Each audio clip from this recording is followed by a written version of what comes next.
This program is brought to you by LinkTV for educational and non-commercial use only. Benjamin Netanyahu calls for a new approach to peace with the Palestinians. Mahmoud Abbas demands an Israeli halt of settlement building and house demolitions. Will Obama be able to reignite peace negotiations? And is the two-state solution dead?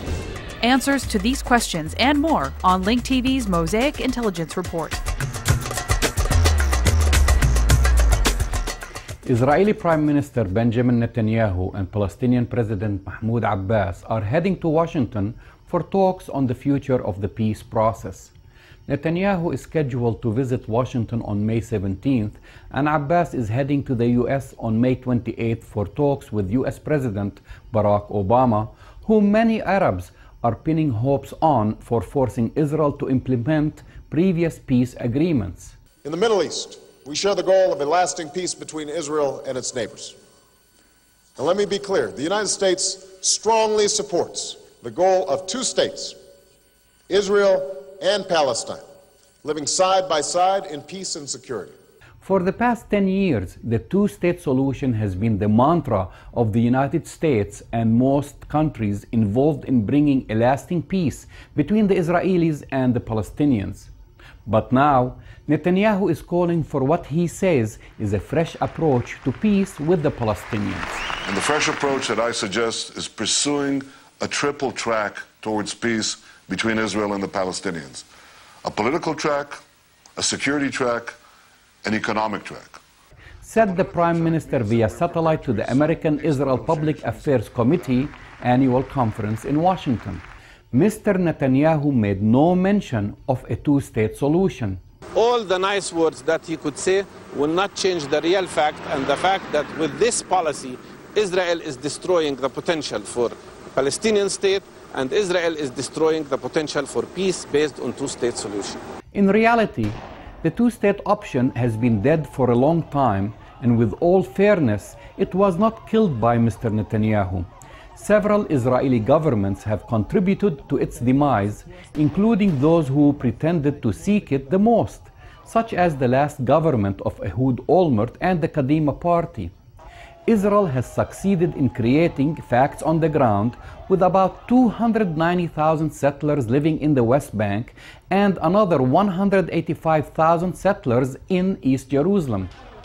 It is increasingly hard to imagine Israel evicting nearly 500,000 people, or about 7% of its population, from their homes. So what will Prime Minister Netanyahu offer in terms of peace? Mr. Netanyahu is coming to Washington to yell, Iran, Iran, and not Palestine. Something significant is happening today in the Middle East, Netanyahu continued to tell the adoring crowd at the AIPAC conference by video link. For the first time in my lifetime, I believe for the first time in a century, Arabs and Jews see a common danger. Translation: forget about Palestine. Earlier, Mr. Netanyahu had thrown the recognition of Israel as a Jewish state as a precondition to the resumption of peace negotiations. But now it seems that he has changed his tone. We're prepared to resume peace negotiations without any delay and without any preconditions. The sooner the better. What did he really mean? Netanyahu was advised by President Shimon Peres, who has recently been in the United States on a Hasbara tour or a PR tour, to soften his hawkish tone before meeting with Obama. Meanwhile, Mahmoud Abbas still dreams of a two-state solution.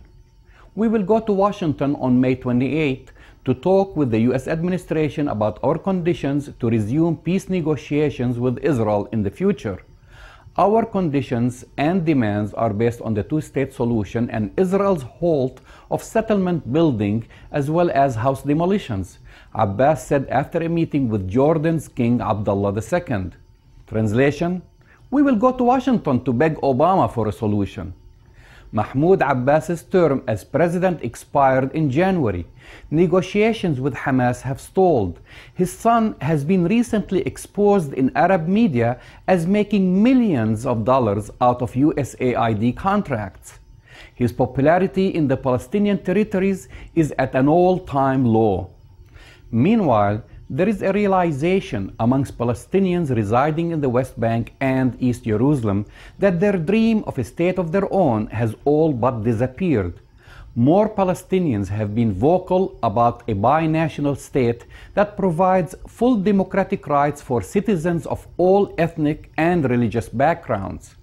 A movement that began amongst Palestinians with Israeli citizenship is now making its way to East Jerusalem and to the West Bank. It is called Musawa, which means equality.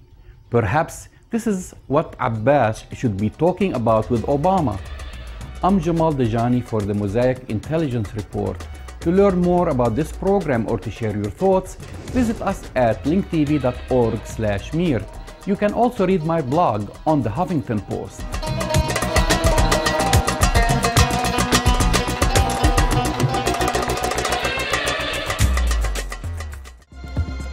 This program is brought to you by LinkTV for educational and non-commercial use only.